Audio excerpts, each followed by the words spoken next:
Көтер қане басыңды. Күніңді босқа өткізіп педің, тағдырың неге сыр айтты сараң, өмірдің барлық сәтсіздіктерін бақытсыздық деп кім айтты саған? Кім айтты саған тұлпарды сүрінбейді деп, асауды мінілмейді деп, ақ көйлек кірлемейді деп, қара ешкімі жүген ағаш қайтадан гүлдемейді деп? Кім айтты саған жұрттың бәрі мейірбан арайлы деп, жұрттың бәрі шындықты қалайды деп, биікте ардақтайды деп, асылды қорлатпайды деп? Кім айтты саған? Тоқырау білмес айыбыны, адалдық деген әлемнің ұлы байлығы. Бетіне жиған ұятты, әйтсе де кейде кінәмшіл бала сияқты. Тірлікте осы баланы өкпелететіндер бар да, жұбататындар бар. Жек көретіндер бар да, ұнататындар бар. Арын сатып қорлайтындар бар да, жанын сатып қорғайтындар бар.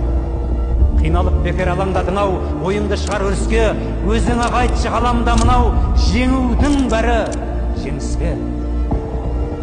Жігітке арман жеткізбеді, өз сорын өзі жеңбесе, өмірдің барлық сәтсіздіктері бақытсыздық емес.